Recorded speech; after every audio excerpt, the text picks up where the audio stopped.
This episode is sponsored by Dr. Chrono by EverHealth, the #1 mobile all-in-one EHR. Built specifically for medical practices, Dr. Chrono includes an integrated feature that powers a seamless payments acceptance experience. Dr. Chrono Payments offers multiple ways for patients to pay as well as insurance credit card processing.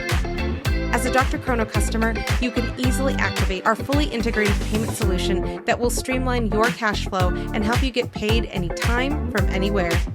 Deliver the best patient experience with a fast and easy way to collect payments. Visit drchrono.com/payments. That's drchrono.com/payments to learn more about Dr. Chrono today.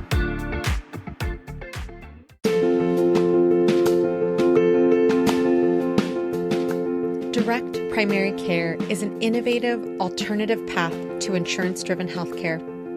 Typically, a patient pays their doctor a low monthly membership and, in return, builds a lasting relationship with their doctor and has their doctor available at their fingertips. Welcome to the My DPC Story podcast, where each week you will hear the ever-so-relatable stories shared by physicians who have chosen to practice medicine in their individual communities through the direct primary care model. I'm your host, Marielle Conception, family physician, DPC owner, and former fee-for-service doctor. I hope you enjoy today's episode and come away feeling inspired about the future of patient care, direct primary care. Direct primary care is a model of delivering primary care that aligns incentives between patients and their physician. It's allowed me to practice medicine at the highest level of my training and to develop meaningful relationships with patients, making primary care life-giving and sustaining for the long term. Direct primary care is a true medical home that is designed with the right incentives for both patients and physicians. And it's also the only hope for achieving the quadruple aim in medicine, and that's better care, lower costs, and happier patients and doctors. This is Dr. Nick. And this is Dr. Alleman. And this is our DPC story.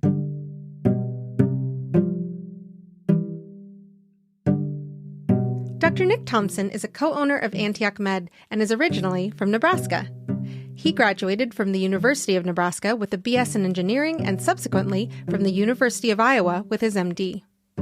He attended residency at Via Christi Family Medicine, where he was chief resident, and then completed a fellowship in international family medicine while serving at a hospital in Galmi, Niger. He continues to teach residents and students and is active in his church. Creating relationships with patients is life-giving to Dr. Nick, and he is blessed to be able to serve patients through medicine. He is married to Michaela and has 3 children, Mariah, Charlie, and Daniel. Dr. Brandon Allman is a co-owner of Antioch Med as well, and is originally from Michigan. He graduated from Hope College with a BS in mathematics and a BA in physics. He is a former Fulbright Scholar to Budapest, Hungary, and graduated from the University of Iowa with his MD and PhD in Translational Biomedicine. He is a graduate of the Via Christi Family Medicine Residency Program as well, and was also a chief resident. He enjoys helping people understand their health and uses his PhD training to assist in providing evidence-based medicine. Dr. Allman is married to Becca and has 4 children, Jonah, Cora, Esther, and Levi. Welcome to the podcast, Dr. Allman and Dr. Tomsen. Thanks. Yeah, thanks for having us. Yeah, we're excited to be here. We were standing in front of the hotel at DPC Summit talking about doing this, and we're finally here. So I'm super excited just because if anyone's been in the DPC space, they've heard your names before, they've seen your presentations at the different summits over the years. But I really love that you guys are having this space to share your story. So I wanted to open up with the beginnings of Antioch Med and the beginnings of your journey into medicine. So how did you guys even start becoming family medicine physicians? Yeah. So I initially thought I was going to do OB and then figured out I didn't fit with the OBs, but still really liked doing obstetrics and loved relationships with families, and saw, especially doing medical school in the Midwest and seeing how a lot of Midwest trained family doctors do a little bit of everything. That was kind of what grew my interest, and ended up coming from the University of Iowa to Via Christi in Wichita to do residency. So that's a full spectrum residency where we train to do about everything. Brandon and I actually started medical school together, and Brandon took a little detour that I'll let him kind of talk about. So, yeah, I did not know I was going to be a doctor. I got degrees in math and physics, and then my senior year is like, maybe I should go to medical school. So, not knowing if I liked clinical medicine or not, what Nick alluded to, I matriculated into an MD PhD program. So we did our first 2 years together. I kind of went off and did the PhD portion. That's really where I learned a lot about like health quality and the problems with just how medicine is practiced. And that led into my clinical years. And same thing. I liked lots of stuff. I liked OB. I liked emergency medicine. I had these goals of running a business. I had these goals of like fixing healthcare. And it's like, well, how do I roll that into one? And I knew I was interested in a direct primary care type of practice, even towards the end of medical school. And so family medicine kind of brought all those things together for me. Mm-hmm. Yeah, I wasn't necessarily interested in direct primary care, and the people that were talking about it in the residency, I didn't necessarily think that it was that viable of a solution. And I was intentionally working towards trying to serve a more underserved population here in Wichita. And initially was bringing 7 physicians in addition to myself to an FQHC that were all from our residency to open a new practice with their outpatient clinic and also bring more expanded services to them. And that dramatically failed after 3 or 4 years of trying to get it started. And that's a long story. But I think in the intro that I shared, the misaligned incentives with the patient and physician, and the FQHC system really seeing the way that the incentives that were at play that didn't involve the physician or the patient and instead were government and insurance really were the thing that were preventing people, especially our most underserved, from getting really good care. So that fell apart. I was distraught and figuring out what I was going to do. And Dr. Alleman comes and says, well, why don't you open this membership-based direct primary care practice? And I was like, you got to be kidding me. You're going to come and tell me we should have underserved patients come and pay me money? Like this isn't going to work. But it got me thinking, and it was really the start for me of really understanding what direct primary care was. And it was really a model that could be about anything, but aligned the incentives between patients and physicians. And for us, it was something that we could do at a little bit more affordable rate and really offer great care to almost everyone in our community in a very comprehensive manner. So that was I did an international fellowship, so an extra year of training. And then when we came back, things had fallen apart with FQHC. And Dr. Alleman and I decided to go into business together while he was finishing his second year of residency and starting his third year. And then we planned for about 6 months and opened our practice in July of 2016. I was the first one to start seeing patients, but we still were managing the business together even while Brandon was in his third year. And he took a whole week of vacation in residency to give me a week of vacation, which was my only vacation for the whole year. So it was awesome. So that was kind of how we got started. And I kind of knew that DPC was if I was going to practice medicine and not going to academia, like that was going to be the type of thing that just resonated. Mm-hmm. Like I knew it was right. I didn't know why. And I think that's just been some of the probably discovery over the last 6-7 years that we'll get into. So if that doesn't fire you up and feel so empowered to do DPC, I don't know what does, because it's an incredible journey and it pulled 2 people together to create something where now you guys employ 5 physicians and multiple support team members. So bringing all of your guys' experiences together, what were some of the first actionable steps that you put into place in those 6 months of planning to ensure that your practice represented what you wanted to bring to Antioch and to your patients? I think the things that I would hit on is that we wanted it to be as accessible as possible. Mm-hmm. So we actively kind of pushed against the concierge label, right? So we want to be able to take care of as many people as we can, regardless of they're running a company, they're working for themselves, they're uninsured. We wanted to be accessible. And I think continuing to do full scope medicine was a goal as well. So we started out doing obstetrics. We even started out kind of admitting our patients to the hospital, and can go into that if it's interesting later. But I think those were the 2 goals. It's like, how do we practice medicine in a way that we think it should be practiced? And how do we do it in a way that's available to as many people as possible?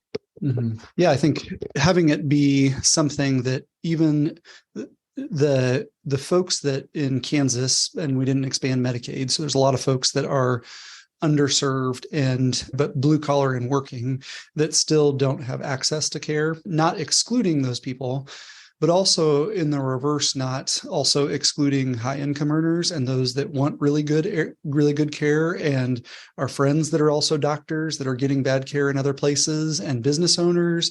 I think we wanted to be accessible to all of those people and then give a breadth of care that came from a relationship. And so time with patients, really like creating affordability through wholesaling things, and just like a lot of the other direct primary care practices do, but that was something that there wasn't as much available as far as just what resources were around and how do you do these types of things. And then that breadth of care, I think, was important for us to not only just obstetrics, but even surgical procedures in the office and more advanced medical care that usually would be referred to specialists. Like those are things that I think we really feel proud of the way that we started. But I think for me, it really boiled down to, do I have enough time to actually be a good doctor? And so that was probably the biggest piece. And do I have somebody telling me the way that I'm supposed to do this or not? And I didn't really like the way that the last people were telling me how to do medicine. So, and especially when they're telling you not because it has to do with anything related to patient care or quality, but because of codes and because of people who don't actually do the medicine, right. Creating rules. So let me ask you there though, because, and Brandon, I love that you mentioned you guys were admitting your own patients to the hospital. As you were finishing your residency, Brandon, Nick, as you were on your own doing your thing outside of this FQHC, how did you guys take call? How did you guys take patients? Did you limit the number of patients in the beginning, especially, Brandon, while you were finishing residency? And were there any concerns because you were a resident while practicing at Antioch as well? I think the stagger start was actually helpful because it was a pretty clean delineation of that, right? So Dr. Nick takes all the patients. I help out if like the vacation stuff, and I can cover a little bit, but I'm not actively enrolling patients unless it's like somebody that they know wants to see me in July of 2017 when I start. So it was easy, or it was easier for, hey, we know Nick's going to build a panel. Hey, when I come on, I'm going to be building a panel. So it was nice to have that clean delineation rather than somebody signs up and like, who do they go to? So. Yeah, I think the difficulty with that was the great part about it. The difficulty with it was that we were blessed with really quick growth. So the first year went from 0 with like 10 pre-signups when we opened in July. And about half of those were my family members and other physicians that felt bad for me. But at the end of that first year, I had like 580 patients. And that had to do with a lot of different factors. I think the DPC realm was ripe in Wichita, thanks in large part to Atlas. It's a family medicine friendly location, and we were underpriced, which we've made some changes to over the past, or in the recent past. But it was a wonderful thing to get so close to full. But it was also our first years for each of us taking patients were pretty brutal. And it was not a lifestyle focused practice at that point in time. So, and really I think we really worked hard to get ourselves as full as possible so that we could allow the next physician to take all of the patients and not feel bad about trying to siphon some of those to yourself. So I think it worked out well for us. Would I recommend a solo physician just going gangbusters and never slowing down and working yourself into the ground in order to just get to a full level? I don't think I necessarily would say that, but it was the right thing for us to do at the time. Stay with us. We'll be right back. Thank you to Spruce Health for supporting the My DPC Story podcast. The ways we communicate have changed dramatically over the past decades, but technology and tools in healthcare have not kept pace. Patients want more access and digital convenience, as well as the ability to text their care teams. Care teams are inundated with more communication and rising expectations, but are still using tools and technology stuck in prior decades. Spruce Health created a solution for the tech-forward DPC practice by creating a communication product designed to serve both the patient and the doctor through intuitive HIPAA-compliant workflows, tagging, scheduled messages, and triage templates ready for use, whether you're on your phone or in the exam room. New users get 20% off for the first 12 months of a paid plan with code MARYAL20. That's MARYAL20. So check out Spruce Health today at sprucehealth.com or check out the link in the show notes.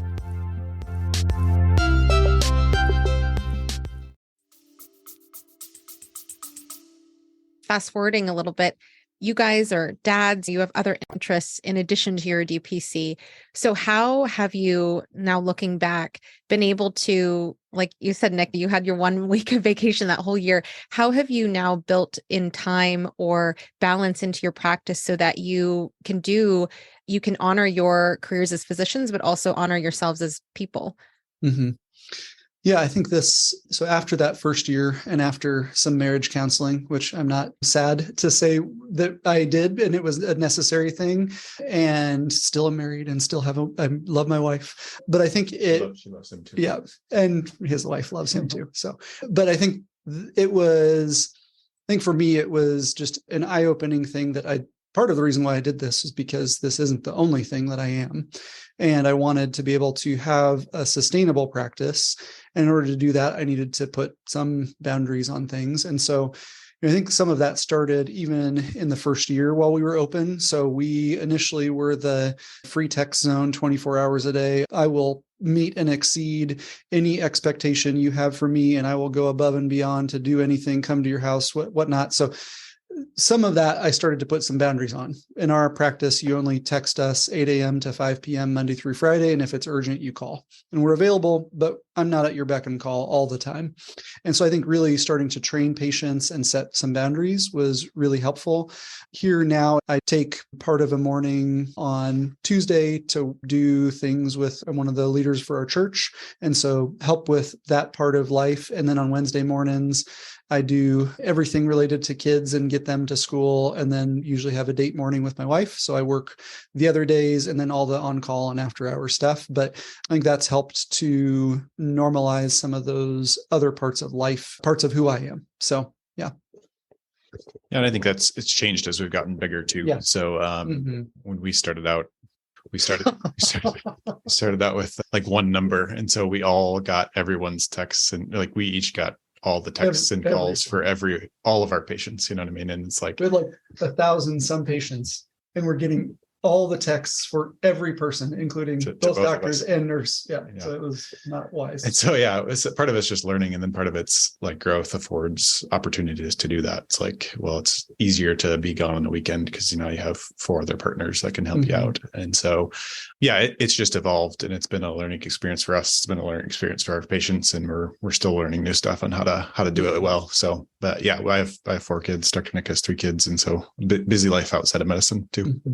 I love it, because even though you guys are many years into practice, you are still very much in your business. You're learning from your business and you're owning it. And that's how I think that all of the practices that have opened when you guys opened just yesterday, this is how we continue to be with our patients. So I really love that you guys are sharing what you are. Now, Wichita is a great area for a group of patients who value family practice and access to their doctor. Did you guys have any hesitancies or fears when you were opening, given that you had never done this before? I always kind of say, like, we will tell you the truth, but it's kind of our like retrospective on the path.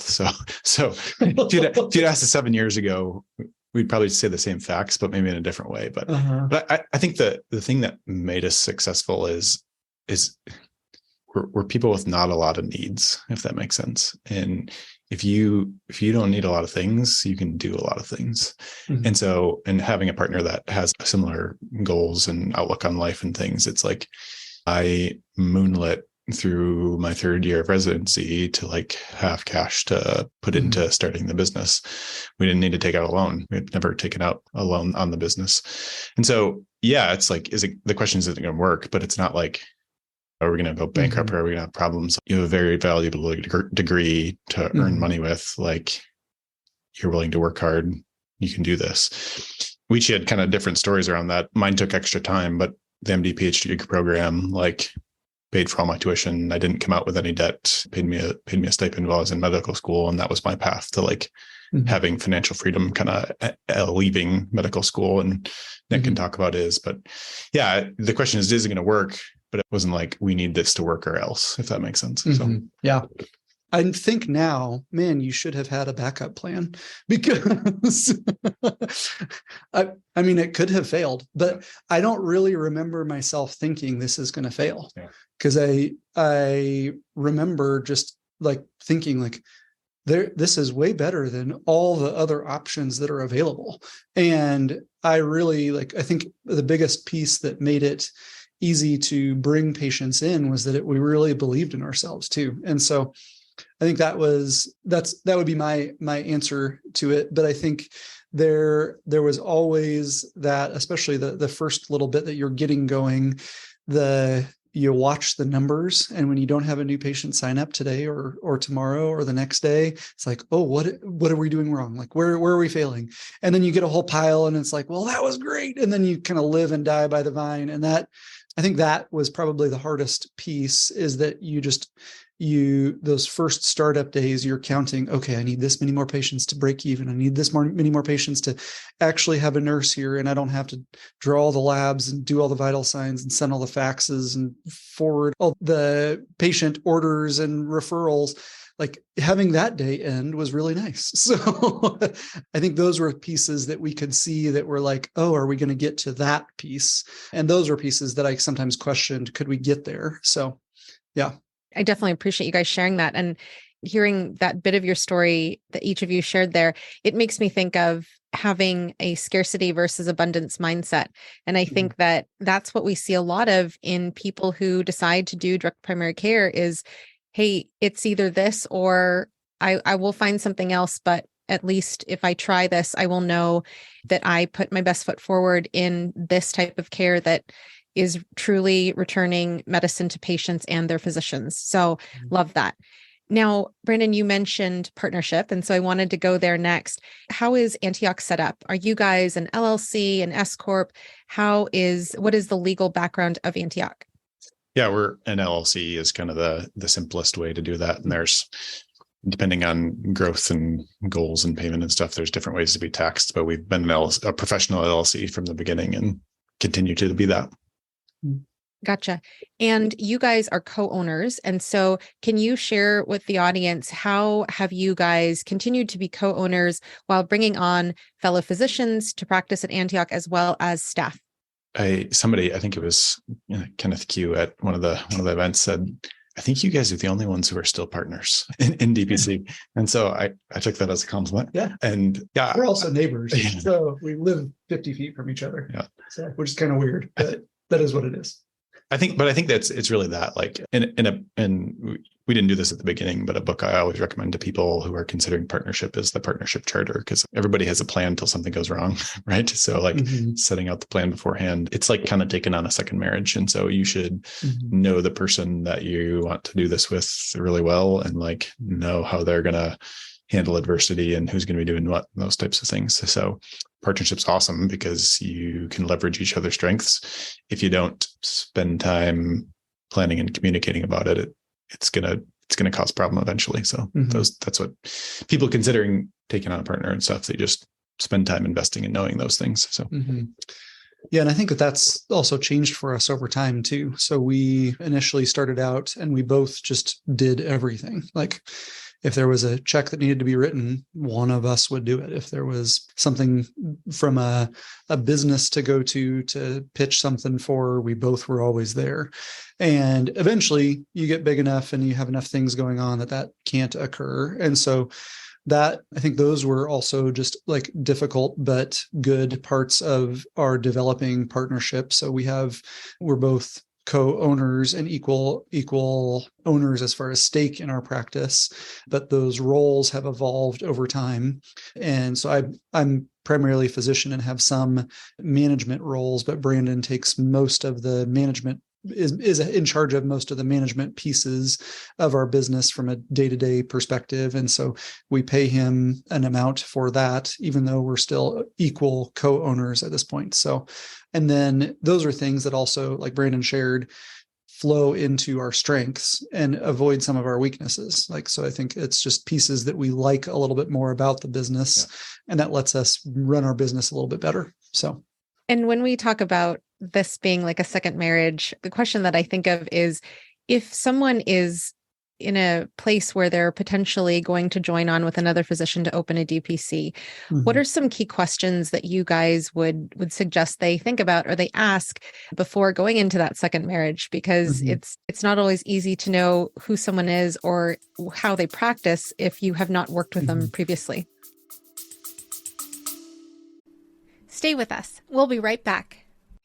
Have you tried an AI scribe in your clinic? Well, I've tried so many, and I can say Heidi Health is the best AI scribe I have come across thus far. With Heidi Health, I can create unlimited customizable templates for my notes to help me truly cut down on the time I'm spending charting. Template for pediatric well child check? Done. Template for weight loss management? Done. Some of my favorite things I've built into my AI template, beyond the general soap note, are having a list of actionables for our team to take after a patient visit, having the diagnoses listed, and creating an after-visit summary for our patients. Not only have I found Heidi Health to be the most helpful, customizable AI scribe so far, it's also more affordable than most out there. So try Heidi Health today and see how you can harness the power of an AI scribe for your practice. To get an entire month of Heidi Pro free, go to the homepage of mydpcstory.com and click on the Heidi Health ad. Yeah, that's a great question. I think the first piece is you need to spend time with them, both clinically and non-clinically. And I think look at their notes, look at the way that they practice, because if they practice in a vastly different style than you do, it's going to feel uncomfortable when you begin to cover their patients. I think that's part of the reason why we've hired at this point anyway, all physicians that have come from the same residency that we're from. The breadth of care and the type of care is pretty similar. And then I think too, having an ability to spend time with them non-clinically, just because the value systems that you have probably are going to be even more important than necessarily those differences between the way that you care for a patient, but the why behind what you do, that I think could be a lot more damaging as far as future problems that can develop in a partnership, especially where both of you are at stake, rather than an employed relationship where there's a hierarchy that's set up from the beginning. So those are the two things I would say. Yeah. I don't know that I have a ton to add, but it's like make a plan. You know what I mean? This is the type of marriage where you should definitely have a prenuptial agreement, right?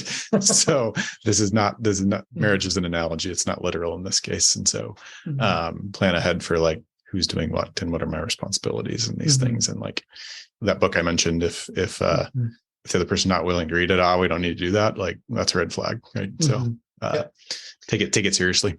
Yeah. And I think the other piece that I think has been really valuable for us, but has still, even though we know it's valuable, it has sometimes been a struggle to get it done, is just regularity in meeting and also scheduling longer periods of time where we can just do bigger vision related things and talk through stuff that feels like conflict or feels difficult, that we have time to be able to deal with it. It's not just a 15-minute sit down, here's the list of to-dos for the week. So I think that having those types of things and just relationship building activities and time together is probably also just super important for anybody that's wanting to have a partnership that's going to last into the future. So yeah, that's a great point. I think people like, oh, we're going to be working together. Like, we'll just talk about these things. Like, well, if you both have a busy clinical practice, like even randomly find time, even though you're 6 feet away from each other, it's like those things, you don't have time for those things to come up. So planning time to do that is important. How did you guys build that time into your schedules when it was just the two of you before you added on a physician to your clinic? Honestly, that was a little easier because it's like, well, we only have one staff and there's not other people's schedules to build around and you're not covering for other physicians and stuff. And so I think getting bigger makes it harder. And so it's like getting it on the calendar a week in advance, or we're going to do this at a recurring time. And it's changed as like as responsibilities to change and things, but the foresight to do it and trying to do something a little bit longer quarterly is something we've done, and trying to get out of the office and do it. So, yeah, love it. And when you guys mentioned team building, what are some examples that you guys have found helpful for your team at Antioch over the years to do team building with? I don't know, and I wish I had a good answer for this. I think most of this still is trickle down from the way that we started, truthfully. And I think I think just the way that our physicians act and treat people and enjoy being around each other and are good teammates and jump in, and everybody does a little bit of everything. Like, those are just things that started as we started. And I think that has had trickled down over time. But I also think that part of that is because we ask generally our physicians to continue to do some of those things, not everything, but some things. And so I think that has helped to just be a culture of like, everybody's valuable here and everybody can do a little bit of everything and nobody's above taking out the trash.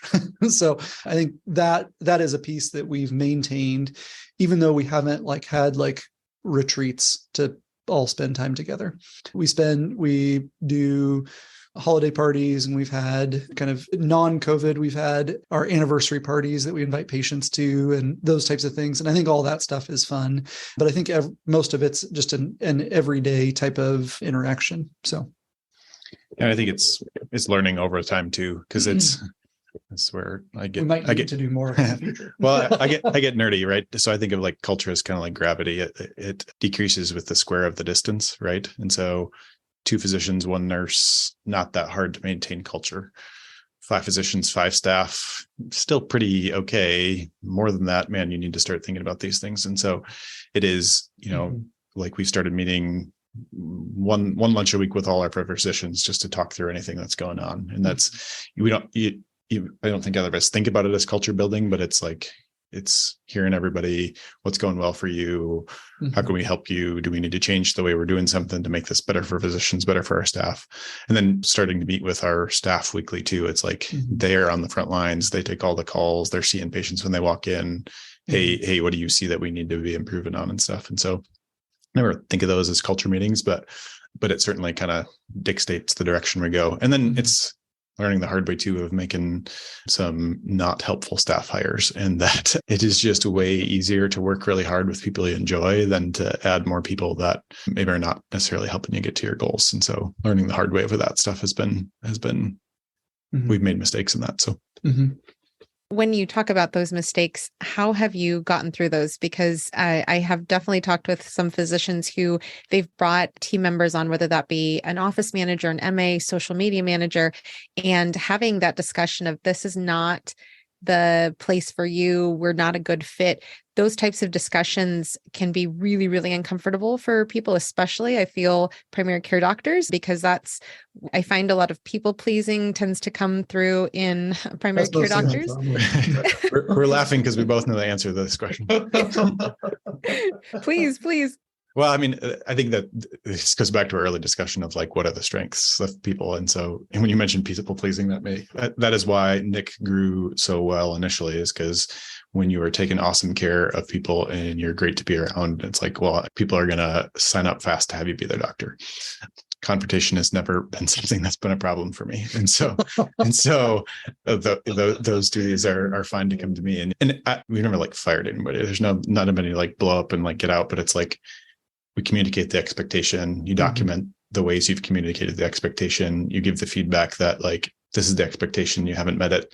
And then people have just self-selected, hey, this isn't the place for me. You know what I mean? So that's, I'm glad we've come to the same conclusion. So that's the way to do that. And it's trying to take really good people of, once you realize they're part of your core, like see what they need. Yeah.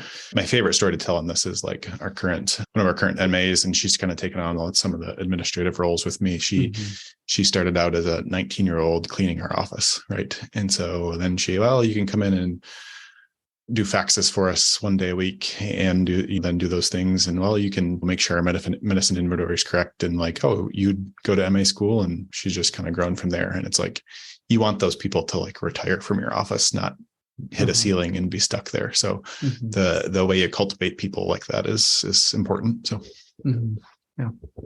As you guys are talking about the staff in your office, can you give the audience a feel as to what your space is like? How big is it? How many offices? How do you use your patient rooms? All of those details. Yeah, this has really changed over time just because so we started out in an 1,100 square foot, that was 900. a 900 square foot kind of dump of a place. So we're in an underserved part of Wichita, but we're right next to the hospital. So that was super easy. And I think we started out at like $9 a square foot, $10 a square foot, something like that. So it was very affordable for us as well. It was essentially like one exam room that was anywhere usable and two that were like micro exam rooms that you couldn't actually get anything done. And the walls were so thin that you could hear everything through them. And there was like a pass-through cabinet between two of the rooms in one of them. So it was, we made it nice, but it was not ideal. And that was where we started. You couldn't schedule 2 pap smears at the same time. Oh, because, no. like we don't have the space for that. You know what I mean? So yeah. We only have one room that we could do a real exam in. Yeah. And I put up all my art in the room. And Dr. Alleman was not super pleased with the art that I had, which is mostly multicolored cows. And so that was a point of contention until we got more rooms. So that office space was actually in kind of a strip mall space of outdoor offices. And there was an opportunity for us to be able to renovate into some of the open spaces that had been there. And so we actually have now renovated 4 different times in almost 7 years, 6.5 years. And so that we always thought we were getting enough space, and then we would just barely get in there and realize we'd need more room. So our last renovation was about 2 years ago or so. And so we've been in pretty good shape at this point in time. So we now actually own our building and are essentially in 3 of the office spaces that out of the 5 that are in our building, but combined all of those into one office space. It's kind of a long track that runs all the way down. We have a very small but living room-like waiting room and room for 3 nurses there, and then a separate room for our nurse manager. We have 1 vitals area, and then each physician pretty much has 1 main exam room that they see all their patients in. And then we pretty much have 2 overflow rooms or 3 overflow rooms, a procedure room, and then an x-ray room. And we have a mobile x-ray group that comes every day to our office that's available. So we have about 12 rooms, and then we have a full-time therapist that's an independent contractor with us who has a room in our office as well, and a meeting room. Yep. And then all of our physicians, we didn't hear anything about physician offices. So we actually have a full basement in our whole place. And so we renovated a big open area, and we have kind of cubicles, but mostly open air. So we can get a little work done, but it's a very collaborative space. So yeah. Very cool. And in terms of tips that you guys might have, given that you've been through multiple variations of your clinic and the build outs, what tips might you have for other people who are considering a build out in the future or are actively going through one right now? I think if you're starting out, like we kind of joke about the space we're in, but it's we didn't need more than that or at that point, right? And I think the danger would be spending a bunch of money and doing my dream office before I'm ready for that. So we've always erred on the underside of that. I'd say probably the biggest thing we learned is we cash flowed our first build out, and that was fine because we could do it. But then come to find out you can't, none of that's really a business expense, and you only get that back amortized over 30 years. And we're like, well, this is terrible. Why did we do this? And then the second one, it's we worked with our landlord. It's well, we'll roll this into our rent and pay it over time. And then rent is a business expense. But yeah, I think about this as fragility, right? So taking out a loan, spending a bunch of money, renovating a huge space makes you fragile. Working in 900 feet with 2 physicians and 1 nurse is a little cramped, but you're also more robust than you would be if you take on debt. So yeah, I would say from a practical standpoint, I think having an office space that represents you is what patients really want. They want to know that this isn't sterile and isn't a place that feels like it's generic. I think patients want to know about you, especially when you're a smaller office. They want to feel like they're getting the the specialized treatment. And so having things that are a little bit about you, we have a bookcase that we take books that we like as personally we like, not just medical books, and put those on there. I think having customized art or things that are meaningful to you is really important. Very good lighting, I think, is important, and that just makes spaces look way better. So getting good lighting, and then lots of storage. So we are pretty much the entirety of our more or less 3,000 square foot area is open underneath of us. And outside of the about 1,000 square feet that we have for our physicians, most of that is filled with stuff that we use for storage. The more physicians you have, the more services that you offer, the more redundancy that you need in, okay, we don't order one box of Band-Aids at a time and then get to the last 5 and then order it in the last minute. We order 10 boxes of Band-Aids because now we can afford it and we don't have to worry about not having enough money to buy more Band-Aids. So those things all need more storage, but increase the efficiency of your time in ordering and inventorying and all of those types of things. That's especially true with pharmacy.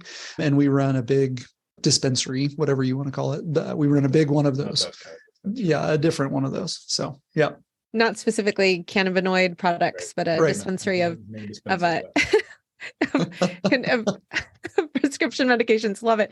So let me ask you there, because that is clearly a value proposition that your patients love.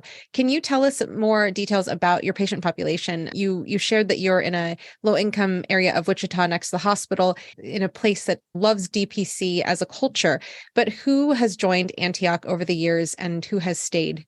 Mm-hmm.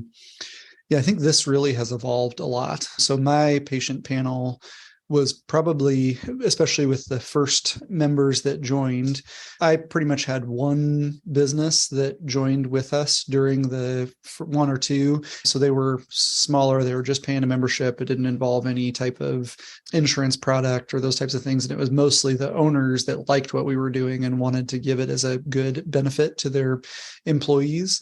I would say is probably 50 to 60% of my initial patient panel were either uninsured or on a cost share. And I speak Spanish proficiently. It's not perfect, but I have about between 30 and 50 primary Spanish speakers that I take care of and have had those patients here long-term now. Most of the folks that came and saw me initially were folks that either couldn't afford the FQHC across the street or had some relationship to me through connections that we had in the community, whether that be through churches or other physicians. And I'll let Brandon kind of give maybe a current physician view. Sure. So yeah, I think I'm going to use these terrible terms just because they're used, but like the at least what I hear people talk about is like retail patients. So patients that are kind of paying their own membership fees. Yeah, when we started out, that's 90% of who we took care of, with a heavy bias towards some people that don't have something that look like traditional insurance. Mm-hmm. We kind of like started to grow with small groups, and I don't feel like we have like, oh, we have this only focus, like we're becoming an employer clinic.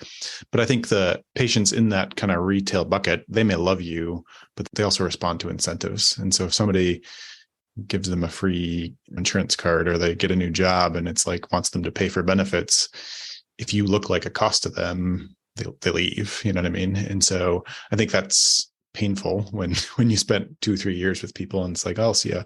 And that's kind of pushed us to think like, how do we solve these? We're delivering great primary care, but can great primary care solve some downstream problems for things? Can it affect the total cost of care? Can it affect the cost of insurance? And so with tackling some of those problems, it has been a growth in employer customers where we take care of close to 60 small businesses and then a couple medium to larger size businesses as well. And so it's not like, oh, we don't care about retail anymore, but it's diversifying the population of people we can take care of and giving them access to additional benefits as we grow, whether that's how do we know how to work well with cost shares for our individual patients who are self-insured, or how do we know how to work well with a differently designed health plan. Those are all things we've had to learn. So as you guys have grown the population of businesses that have become members at Antioch, how do you guys reach out to new businesses if they're not familiar with direct primary care?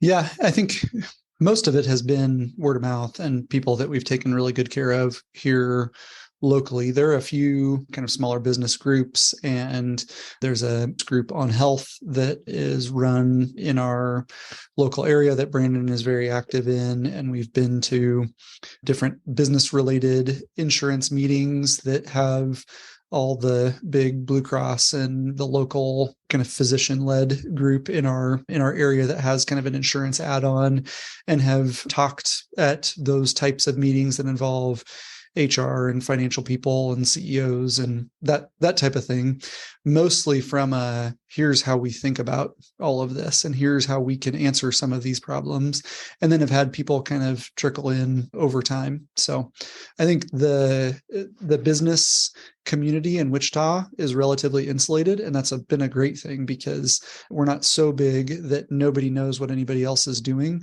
And a lot of the businesses, especially bigger ones that Brandon's now working more in depth with, as far as creating more kind of specialized and more comprehensive insurance products that include DPC as the centerpiece, those people, when they see their employees are getting good care, their employees are staying with them because they don't want to lose their care, because they love the stuff they're getting at their DPC and it's saving them money, like that is something they want to tell all their friends, and all their friends are the other business people in Wichita. So you have more to add to that? Yeah, just that we haven't really like, oh, we need a business attraction strategy. It's like we have a form on our website and we get people that email each week. And it's like, okay, well, this is how this works. So it's been good. And I think it stems from taking great care of people. You take great care of people and they tell their boss and they tell their friends and stuff. So it's been good from that aspect of it. Yeah, I would encourage people, not, especially those starting out, you don't want to start out with like a monster business. It just brings a ton of complexity and a lot of extra work and a lot of you don't know what you don't know until you get going, and you learn a ton of that with those individual patients. And then they also act a little bit as a diversifier, so that way you don't have all your eggs in one basket. And so I think that's something that we've grown into, but I'm glad it didn't all start that way for us. So Nick, with you sharing that Brandon is the person really helping build in the more complex plans that incorporate DPC at its core, are you working with any brokers in particular in Wichita, or are you doing this all yourself to build DPC into insurance plans as you approach businesses? Mm-hmm. I'm working with a broker, and he's sitting right next to me. And that it's a bad word. I tell you what. Yeah, I'm not a broker. I help consult, and yeah, I think we've met with lots of people in Wichita. There are some people in Wichita that are kind of learning how to do this. The default for people in the Wichita area, it's like, well, you have your plan over here, and then people need care here. That here's this DPC option, and that's kind of as extensive it's been, or the extent of people in Wichita. We've had a couple groups that sought a broker outside of Wichita, a consultant outside of the Wichita that knows about DPC, that is willing to consider doing these new things, but we're only a couple months into that. And so the next 6 months we'll have some data to show how this is working. It's exciting. It's also a lot of new learning. It's something that I'm interested in just because it's like system change interests me, but it's also like, I don't want to have physicians who aren't interested in this having to jump through a bunch of hoops. Like, we want it to look as little like the old system as possible. And so fine for me to figure that stuff out with a lot of help. I certainly haven't done this on my own, but figuring out how to do that is a learning process. And we're only 6-7 months in. So yeah. I think it's so important, though. As you talk, it makes me think about what Garrison Bliss said. If we're going to do this, the physicians who are doing this, we need to be the people writing the story of DPC, the policies, the way that it's built into plans and whatnot, like you're doing. Because if we don't have any say in it, we get into a lot of the problems that we see nowadays with healthcare outside of DPC. Yeah. Yeah. And I think that's Brandon's just done a really good job of that, but it's not a simple problem to fix, just because the more you dig into it, the more you find that the majority of the system is messed up. And we're about the only ones that are working well. So even the well-intentioned people, it's like there's the way it's used to be being done, and direct primary care is just new. And it's like, well, how much latitude do we give this new thing? Like, do we just pay for all the lisinopril because the lisinopril is only $4, or do we like how do we think about that? So it's just, it is, it's a reinvention process that to me is fun and interesting, but it's a lot of new stuff that I never thought we'd be dealing with. So, yeah. And I think that you're right in that is best done with a physician at the table, because the other groups are not going to know, well, why would I pay for lisinopril when it's $4? Like maybe the patient can just pay for that. Well, it's like, well, just pay for it, because it's like 1/1,000,000th of your total spend. So that, I think those types of things we can put into perspective, and also can just open the eyes as to like what things need to go through your TPA versus what things can you just pay cash for. And when cash is king, especially when you get a lot of independent physicians like there are in Wichita, especially independent specialists. So that's something that we're excited about. And I think Brandon's doing a great job of kind of spearheading that part of it. So we've talked about your patients. We've talked about how you are incorporating businesses into the diversity of Antioch. I want to talk about OB patients. Last week, we were able to hear from Dr. Esther Katibi in Corpus Christi about how she is a full scope family physician able to do OB, C-sections, high risk pregnancy management. I want to hear from your guys' perspective. How are you guys still incorporating OB into your practice?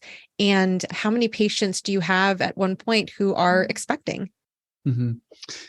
Yeah. So this is something that changed over time too. And I delivered a baby at 1 p.m. today. So it was good. The ideal patient for us in our clinic is mostly younger families, or has been anyway, traditionally. I think that probably is changing a little bit, especially as we get more variety coming from businesses. But the main decision makers are in large part females in the household. And so being able to offer really good, comprehensive primary care to that main decision maker and not having to send them to the OB down the road just was really an enjoyable thing for us to be able to do. And I think it's just an area of medicine that is has the highest highs, but also has some of the lowest lows, and being able to having that relationship to then weather the really high highs and the really low lows with patients was something I didn't want somebody else being able to do. So we kind of knew it was something that was a non-negotiable for us when we were starting our practice. On average, I think Brandon and I probably averaged about between 12, 15, 18 deliveries a year, somewhere in that range. Dr. Elson, who's with us, is one of our female physicians, and she delivers closer to 25 a year. So we're not super high volume. And we have some things, I think, in Wichita that play to our favor in this. We have the residency program that helps to kind of manage our laboring patients. We're like 3 minutes away from the hospital, so we can pop over there and pop back to clinic afterwards. And we have a very supportive laborist group that's made up of OBs that we actually trained under in residency. So there are no OB residents, and the OBs actually train the family doctors in Wichita. So all those pieces kind of are a little bit of a perfect storm to allow a family doctor with lower volume to be able to continue practicing. I think especially with businesses who have kind of non-traditional insurance products that are looking for ways to contain costs. I think that's a piece that is very intriguing to see how, especially businesses that have a larger number of younger females who are childbearing age, being able to say, hey, you don't have to put this through your Blue Cross plan and be charged $15,000. And we have a cash price with our local hospital for a vaginal delivery and a C-section. And here's our delivery fee, and we'll take care of your patients, and you pay cash for all these things and save X amount of dollars on every patient that delivers. And they get really good care, and they love it because it's very personalized, and your physician is going to deliver you, and they're going to see your baby in the clinic, and it's the same person that you see for all those things. I think those are pieces that we have really loved and have worked well for us. I don't think we've ever cracked the nut on how to make OB profitable, and we essentially cover our malpractice with the price that we charge patients for additional pregnancy services. And I think that mostly was because we were looking to mostly make money on the membership, and we knew we weren't going to have huge volumes of OBs. And so we didn't want to make that a barrier. And I think OB, the difficult part with it in DPC is that there's a lot of places that you're going to save patients money in direct primary care. OB, especially for those that have traditional insurance, probably isn't a place that you're going to make a ton of money, mostly because the patient is expecting usually to meet their deductible. And when they've met their deductible, they by all means want to use their insurance. It's awful hard to submit our pregnancy services as an out-of-network claim to an insurance product and to do all the paperwork and those kind of things. And so we just haven't done any of that and said, that's up to you. You figure those things out if you want to do them, and have really not had patients generally desire to do that. But I think the growth piece largely comes from employers that have larger numbers of childbearing age women. So, yeah. Do you have thoughts on it?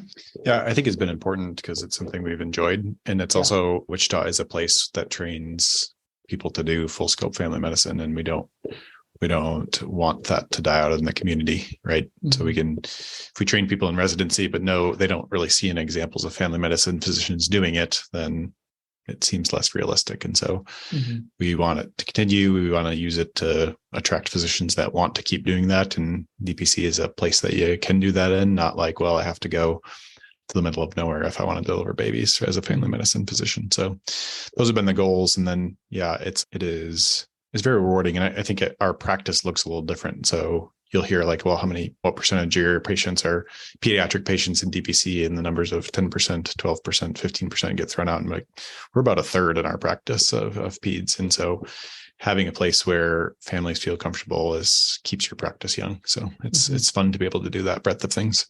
Very, very cool. And how about in terms of hospital privileges? I know you guys shared how you have the laborist group, you have the residents. In terms of hospital privileges, are you guys on staff, or how does that work for you guys to actively do medicine in the hospital? Yeah, we have just privileges at our local hospital. They don't require a whole lot at our hospital, so we don't have to take like hospital call or ER call or any of those types of things to be able to be active members of the outside staff at our hospital. And the privileging pieces were easier for us since we had all of the numbers coming directly from residency, and the people who were going to approve us were people that we trained with and already knew our skills and abilities and those types of things. And it's also not a place where it's unusual for a family doctor to deliver a baby. And so I think all those pieces were a little bit easier for us. Inpatient wise, we just have stopped admitting patients, mostly just because I think we do too good of a job keeping people healthy that I think I averaged like 3 patients a year that needed admitted. And we also have generally a little bit younger practice that skewed that direction. And so 3 patients admitted to the hospital in a year probably isn't quite enough to continue admitting them. And so that's something where when we admit people to the hospital, we just have a hospitalist group that we work with, see them, and then we come and kind of social round. So. Gotcha. And what about in terms of courses for like NRP, or also because you guys are working in the hospital where your residency is, do you have any way of getting access to those courses through the hospital, or do you pay for those separately? The residents we trained at, we want to stay in good relationship with. So we actually volunteer to be also instructors. So we teach also to the incoming residents every year. And so that keeps us credentialed, and also is a way to meet the incoming residents, and they're going to be the ones laboring our patients and doing things like that. So we all have privileges at the hospital we trained at. I got privileges at the other hospital, and it's just way harder to learn a new system. And so I think a lot of DPCs that'll be facing, well, I'm going to start my DPC in a new city. Well, that's a much different battle than we faced, where it's like, well, we're just submitting our privileges right after residency to the hospital we just worked at for 3 years. So I think it also helped that while we were preparing to open our practice, I was also part-time faculty at the residency. And so I did a week of inpatient and kind of our OB panel for family medicine. I did a week of coverage for that once a month, and then continued for the first 18 months that we were open, taking night call with the residency intermittently to help give them extra coverage, but it also allowed me to keep numbers up and kind of advance some of those relationships as we were growing. And so that was a useful thing, I think, for us as well. And when it comes to maintaining full scope, Nick, especially you've paired up with Dr. Vance Lassie in 2018 and in 2020. If for those audience members who have not seen, check out Dr. Alleman's and Dr. Tomsen's blog accompanying this podcast. I have both of those videos linked. But you really highlighted that a family doctor is able to do lots of things, and you focus on how to expand your outpatient scope of medicine when it comes to things like procedures. There might be those people who are in a residency in an opposed program versus somewhere like Via Christi, or someone who's been out of residency for a few years who hasn't had a lot of experience with procedures. How do you talk to those people when it comes to their hesitancies to expand their full scope of practice as an outpatient DPC doctor? Yeah, I don't think every family doctor needs to go and deliver babies. I don't think every family doctor needs to remove massive lipomas and to do vasectomies and to do some of these things. But I think as physicians who are, all of us have a license that says Doctor of Medicine and Surgery. And this is something where you are free to do things that are within that scope of care, which includes medicine and surgery and what your malpractice says you can do. And so I think finding ways to advance those skills not only is wonderful for your patients because they don't want to be sent anywhere else and they trust you more than they will trust any stranger, but also I think it's just really a way to have medicine remain rewarding over time. And this is something that I think is valuable to me. So, and I think I get lots of enjoyment out of this. So I think that's an area that is a strength of mine. And that's something I kind of try to bring to our group as far as just ultrasound and skin procedures and surgical options and those types of things that we do in our practice. And sometimes there's things so I don't do colposcopy, but we have 2 or 3 physicians in our group that do colposcopy. And so I don't have to do everything, but I'm the one that does vasectomies in our practice, and we'll do those for other people's patients. But I think continuing to grow both in that scope and just figuring out what's the next thing that I could do. And I think some of those videos from Vance and they're helpful if you do no procedures and have much more narrowed scope of practice or wanting to enter back in. They show a few basic things like how do you inexpensively add cryotherapy, or think about finding an autoclave if you want to get some reusable tools. Like how do you practically do some of those initial things rather than here's how you're going to do a vaginal delivery in a second degree repair. We're not teaching those things. So that's stuff that takes more work. So, but I think finding that next thing to keep you going and to keep your patients having options to stay in-house care, that's really important. And diversifying that amongst physicians too. Dr. Cooper does skin prick testing for allergies and sublingual drops. And Dr. Elson's always done NFP. And she's like, well, I can learn transvaginal ultrasound. So my patients don't have to pay for an ultrasound and colposcopy and those things. And so when you get more physicians, it's like, what are you interested in? Is it a useful skill? Okay, let's help you develop it. If you need to go to a conference, let's have you go to a conference to learn how to do it and keep your skills up. So it's exciting to have a group of physicians that it is oriented that way. Like what additional benefits can we add? So you guys are leading me to my next question, which I love, and it's about your team. When you were mentioning how you guys have been so lucky to be around Via Christi and to have people from Via Christi who understand full scope family medicine join on at the practice, how do you guys bring these physicians on? Are they employees? Do they get a percentage of the members' monthly fees? And Brandon, when you were mentioning going to courses, do you guys cover things like benefits, including payment so that someone can do CME or get a 401k? Yeah, again, it has been a learning experience, and things have gone well and haven't gone well. We've never really, aside for at this point, we're searching for our next physician more actively. It's mostly been running across people. They know what we do, and we're kind of hitting the right spot at the right time. We've done compensation differently depending on the situation. So some people they want some sort of salary advance. It's because I'm coming on a residency and I want to figure out how to build my panel, but still feed my family. Great. We can figure out how to do that. Other people, it's like figuring out how to salary advance and pay back and do that. Some of that stack's more confusing. I'll just eat what I kill from the beginning. So we're flexible enough where we can figure that out for new physicians. And then, adding benefits. So at first it's like, well, you'll figure stuff out on your own as far as what you do for insurance and things like that. And well, now we have a medical cost share available that we pay all of for our employees and physicians. And for the first several years, it's like, wow, doing a 401k sounds confusing. Well, actually, it's very valuable to both owners and employees. And so let's start one. And we've had one for the last 3-4 years at least.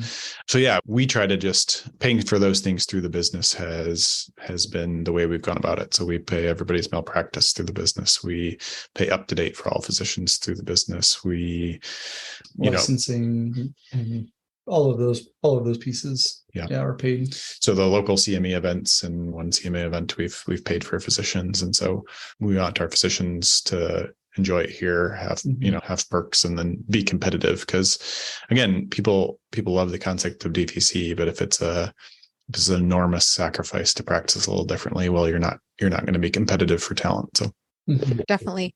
And Nick, earlier you mentioned how in the living room waiting room, you have the space for 3 nurses and then your separate space for the nursing manager.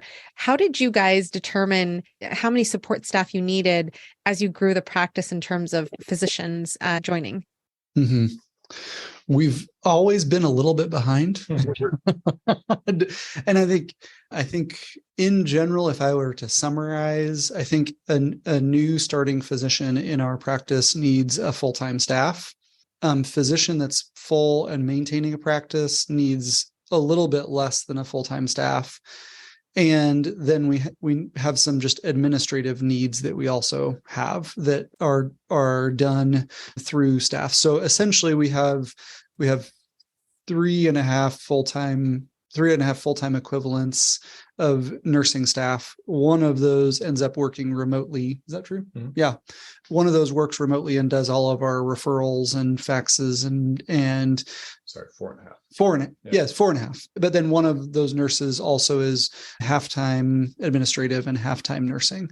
And so we're probably on the borderline of being a little bit understaffed for what we could do with our practice, but it works great and it works fine. But I think we're always also trying to think about like physician quality of life and also quality of care. And I think starting to consider, rather than every nurse touching every patient when they come in the door and having everybody do a little bit of everything, how do we create kind of care teams that work a little bit more efficiently with each type of physician and their preferences, and also know those patients a little bit better, because our patients really loved when it was one nurse and 2 doctors and everybody. And so that felt like home. Now they still know about everybody, but it's like, oh, what was that nurse's name? And so sometimes there's a little bit less of that. And I think if we're figuring out how to get to a patient home that involves a care team, that it, for us, probably involves a physician and an RN. We've had more luck with having RNs, not necessarily because we need their clinical abilities at this point yet, but more so they have been the reliability factor has been wonderful with them. So, yeah. Yeah, they're just great if you want to start an IV and run fluids, or if you want to draw blood on a 3.5-year-old. So they're great. Yes. I love hearing this, and it just makes me think about how you guys shared about family doctors in the Midwest in particular that tend to do everything. And in my experience in Superior, Nebraska, it was all about the care teams. It was the physician with their nurse or nurses backing them up for those reasons. So I absolutely love that you guys are talking about your teams like this. And in terms of your staff, you've also brought on Kelly, who is doing mental health in your practice.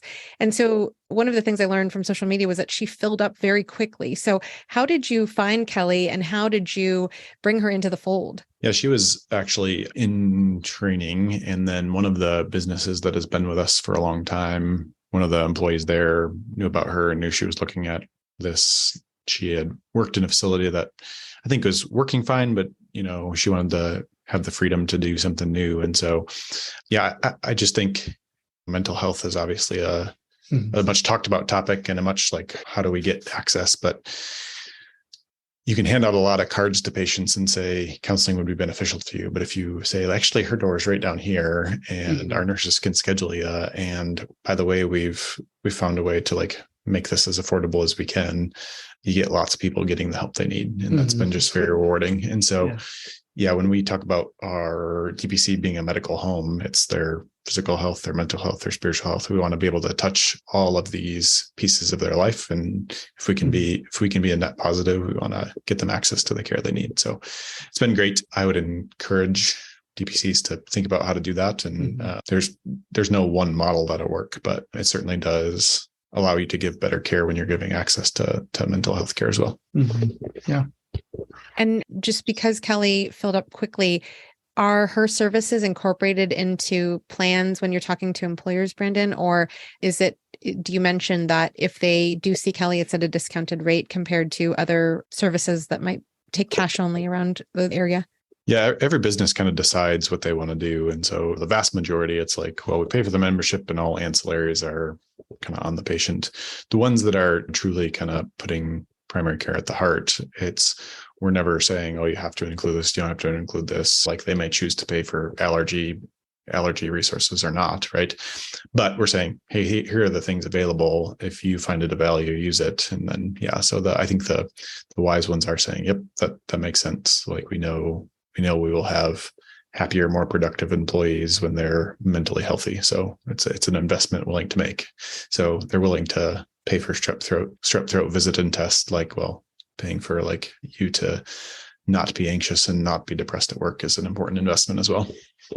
Absolutely. It's just been a great resource for patients. And I think there's a lot of consternation that physicians go through, especially in that early stage of I have to be everything to every patient. And the very most helpful referrals that we do are to physical therapy and to mental therapy. And so I think having really good resources like those, especially if you can bring them in-house to your most common referrals, ends up being the best way to get patients really good care and also to offload some of that off of you.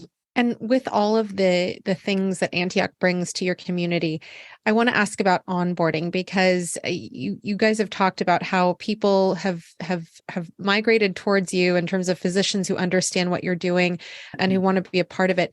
But how do you bring on staff members and or physicians, even if they know about the practice, so that they understand the workflows and that they understand all of the things that you guys offer at Antioch?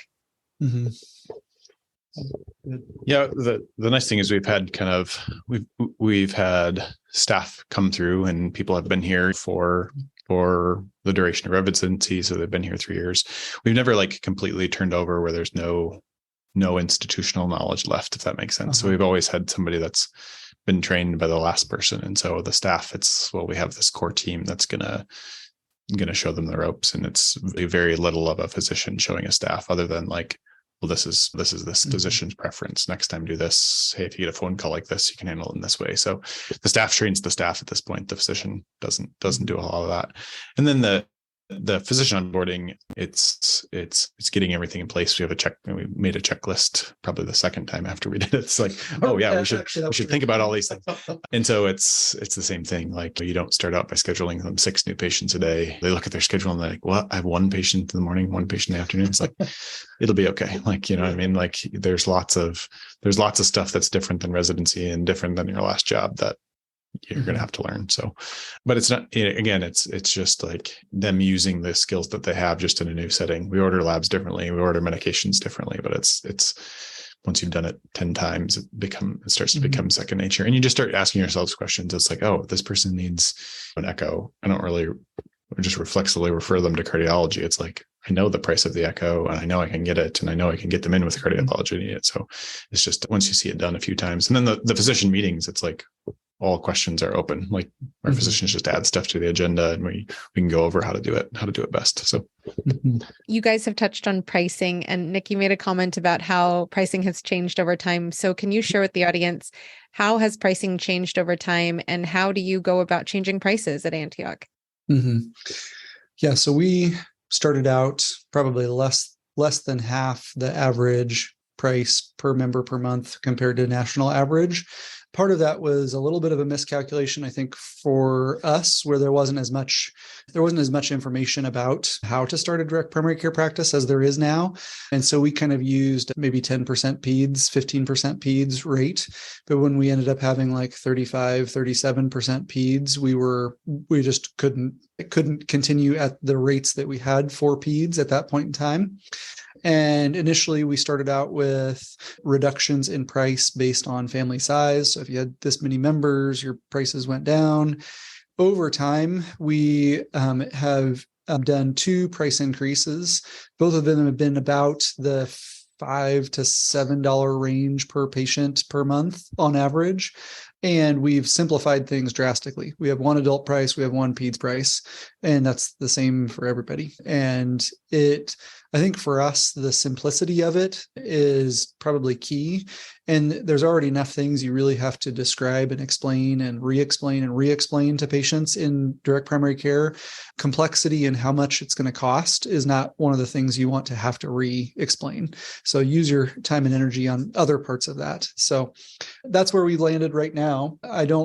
We don't have plans. That's almost 7 years that we have had essentially 2 price changes, but we don't have plans at the moment for price increases. But I think those are things that we're being able to hire adequate and excellent staff, being able to bring on excellent physicians and have them paid competitively, while also having a nice office space that's inviting for patients, but also not making our prices so high that those people that are just above that, the government related resources that are around who are kind of our working poor, we don't want to alienate those groups either. And so we're always trying to find that balance with where is it worth what we do to about everybody that wants to access our services. So, yeah.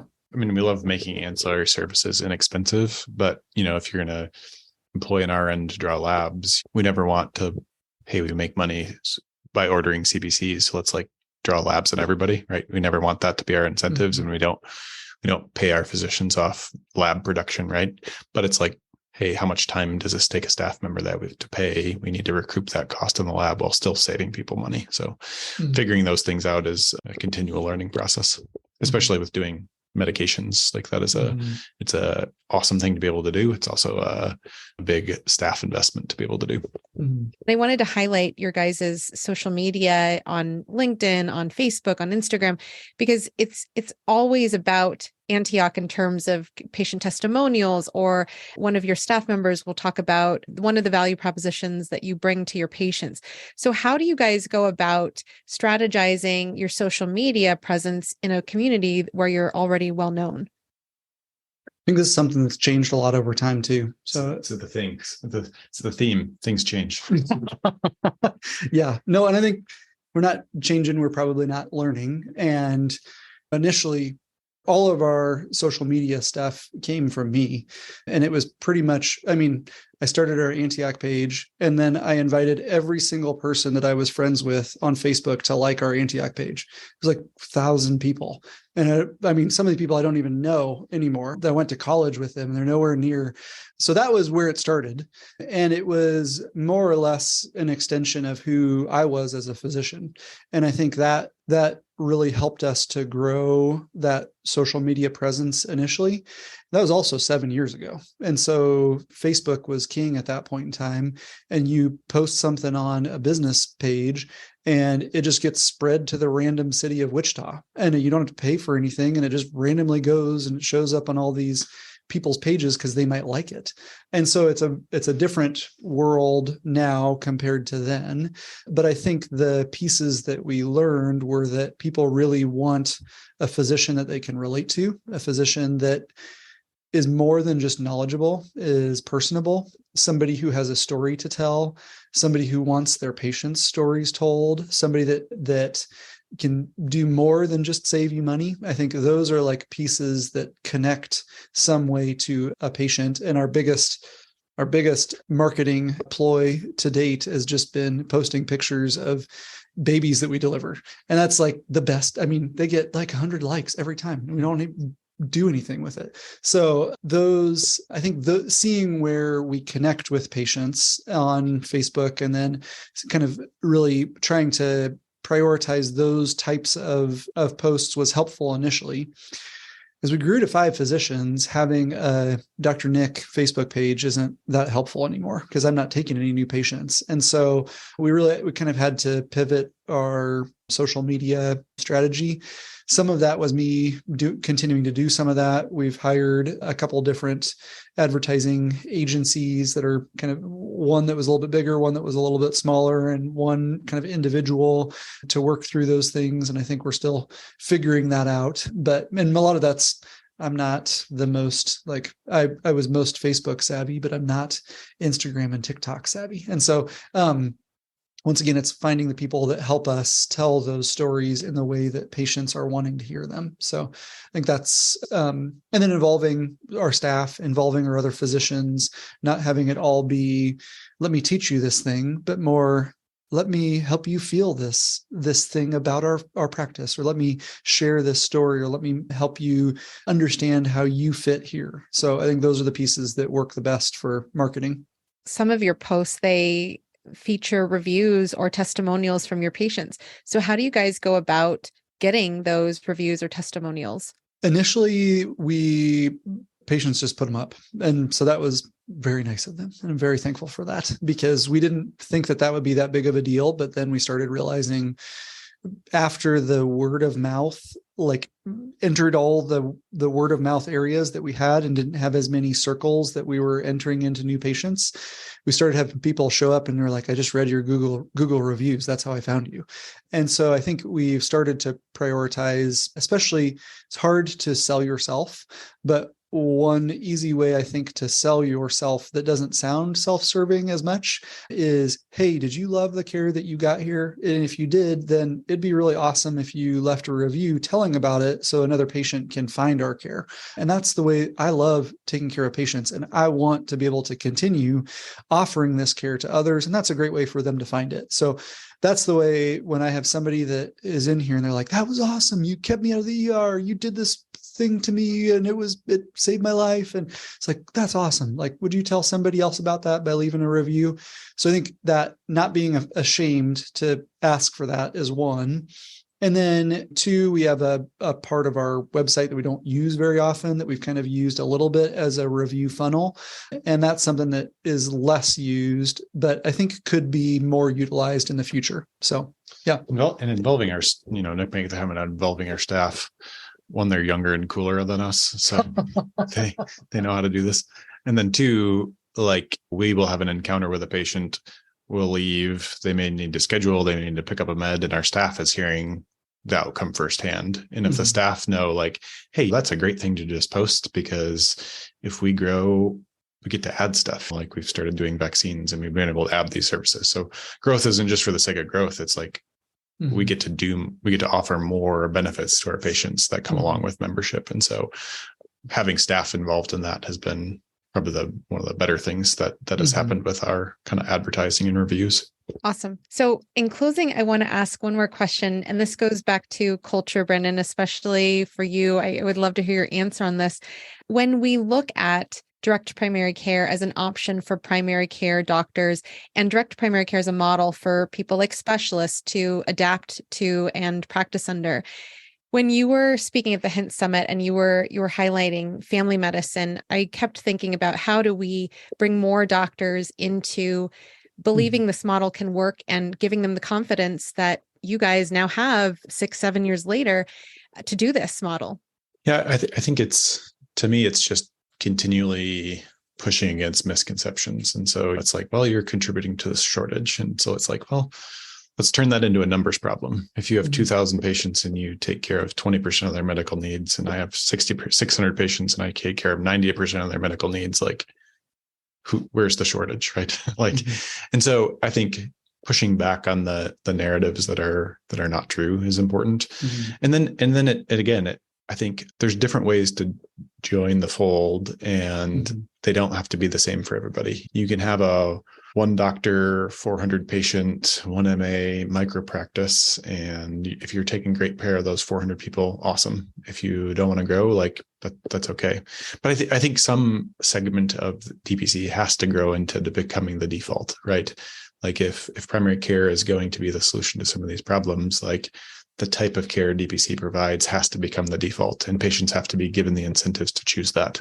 It can't be pay a lot for your insurance that you really don't want to ever use. The costs keep going up, and oh, by the way, also choose DPC. I don't think that's a sustainable way for the movement to grow. And so, if that's a question you're interested in, there are ways to join the fold with practices like ours and practices that are growing regionally. And so that's a legitimate way to do this. And so I gave a talk a couple of years ago about start or join, right? Starting a practice is definitely possible, but joining a practice is now a legitimate option. And so, yeah, look at those, and the road's still bumpy. It's not like it's this perfect thing and it's going to be easy and you just join a DPC and you're full in 2 months and you make the salary at once. Like we're still kind of, I like to think that we're still kind of trailblazing, and we want to figure out how to make it less bumpy for the people coming after us. So.